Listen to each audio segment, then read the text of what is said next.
In my last video, I briefly explained the devotion to the Sacred Heart of Jesus.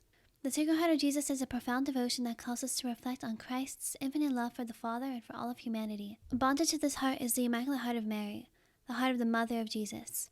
Unlike the Sacred Heart of Jesus, the devotion to the Immaculate Heart of Mary calls us to reflect on Mary's burning love for God and for all of her beloved children, as well as her desire to bring her children to her Son.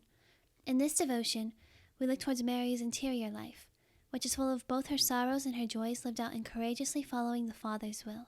The Immaculate Heart of Mary is encircled with roses, or in some depictions, lilies.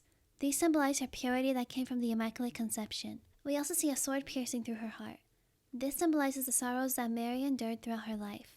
In some depictions, we see Mary's heart pierced with 7 wounds or 7 swords.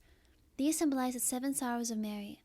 At Fatima, our Blessed Mother appeared to 3 children and told them that God wishes to establish the devotion to her Immaculate Heart. The devotion to the Immaculate Heart of Mary is another transformative devotion along with the Sacred Heart of Jesus. This devotion will reshape our lives to ultimately live out God's will, especially with bravery and docility like our Mother Mary did. In this video, I will briefly explain the history of how this devotion came to be and how we can apply this devotion to our lives today. This devotion began in the 12th century because of influential Marian writers like St. Anselm and St. Bernard. St. Bernardine of Siena, titled the Doctor of the Heart of Mary because of his profound work, wrote about her heart in the late 14th century. Later on in the 17th century, St. John Hughes renewed this devotion with his writings, one of them titled The Admirable Heart of Mary, and he viewed Mary as the role model for living out the will of God.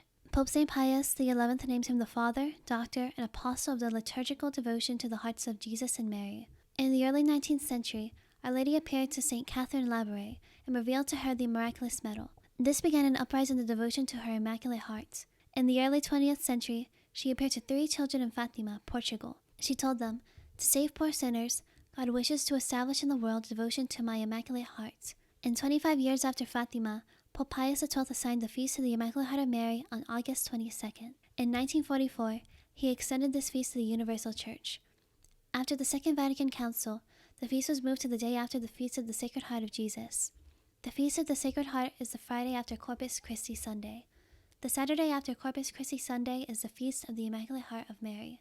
Sister Lucia, who was one of the 3 children at Fatima, received an apparition from Our Lady, along with the child Jesus by his mother's side in the year 1925.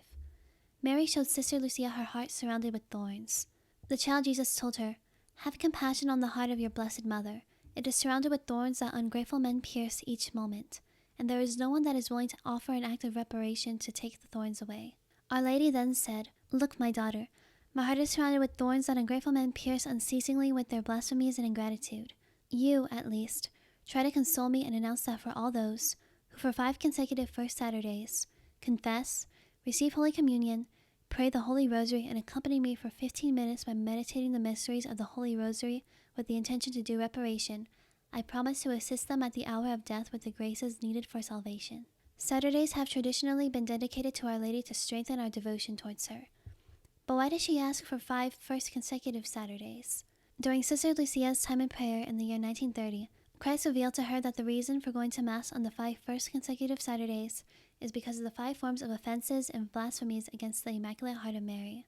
These 5 forms are against her Immaculate Conception, against her perpetual virginity, against her divine maternity, against those that insult her Immaculate Heart and the hearts of children, and against those that insult her sacred images. We can apply this devotion by going to Mass, confession, and by praying the Rosary for 5 consecutive Saturdays. We should also put up a picture of Mary's Immaculate Heart next to Christ's Sacred Heart in our homes. And we should pray the Rosary daily, because when Our Lady appeared to the 3 children in Fatima, she told them about the power of prayer to save poor sinners. Mary's will perfectly aligns with the will of the Father in her most pure, most holy, and most loving Immaculate Heart. We should look towards Mary's Immaculate Heart and ask her for her intercession so that our hearts can become more like hers.